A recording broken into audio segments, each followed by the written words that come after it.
Mordechai Vanunu, the man responsible for letting the world know about the Israeli nuclear program, has appeared in court in Jerusalem. He's accused of meeting foreigners in violation of his early release conditions. Now, for more on this, let's go to Paula Sleer, joining us live from Tel Aviv. So, Paula, can you tell us about who is Mr. Vanunu and why was he forbidden from meeting foreigners?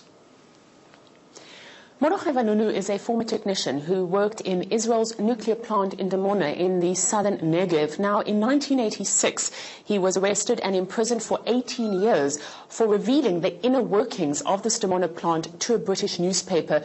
Experts say that from the information he gave, it could be concluded that Israel did have nuclear arms.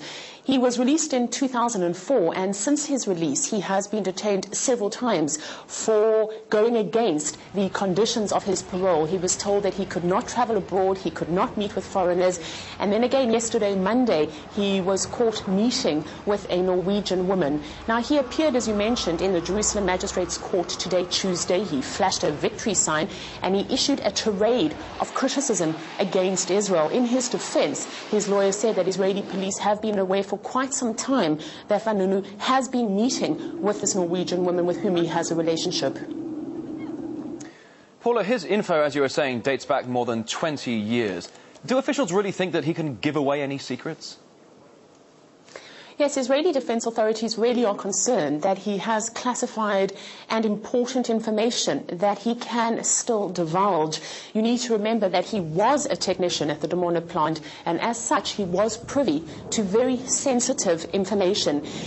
The arrest right now relates directly to the fact that he met with this Norwegian woman. The police have also revealed that when they searched his belongings, they found a letter from the United States, again raising suspicion that Vanunu might be in contact with elements abroad. And there is concern that because he is such a prolific criticizer of Israel and such a big campaigner against nuclear weapons and warfare, that he could be orchestrating something. Now, Vanunu spoke to reporters outside the court, and it's interesting that he said that he was essentially being used as a scapegoat because Israel did not have the bomb, and that Israel did not want to acknowledge this. He said, and I'm quoting, "They are not able to say they have the bomb. They are not able to destroy anyone. They are not able to use it. Instead, they arrest Vanunu." So essentially what he's saying is that Israel has the technology, but not the bomb. Well, Paula, Israel is not a part of a non-proliferation treaty. Why is their nuclear program such a sensitive issue for Jerusalem? Well, Israel has never confirmed or denied that it in fact has nuclear weapons.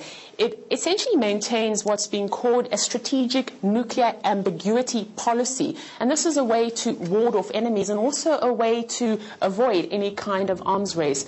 Having said that, though, it is widely understood that Israel is the only country in the Middle East to have nuclear capabilities, estimates saying that it has some 200 nuclear warheads. It is in Israel's interest that its enemies believe it has nuclear potential. This would be a way to protect itself, but on the other hand, it cannot say this because it would then have to face all the implications of being a nuclear country. So what was the public's reaction towards his arrest?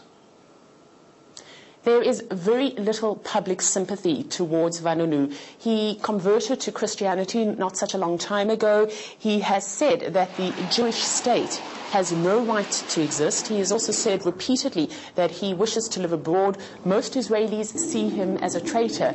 And certainly when news broke that he's been arrested again, the reaction on the streets of Israel was again he has violated his parole conditions. So not much public sympathy here for him. Paula Sleer reporting for us live right there from Tel Aviv.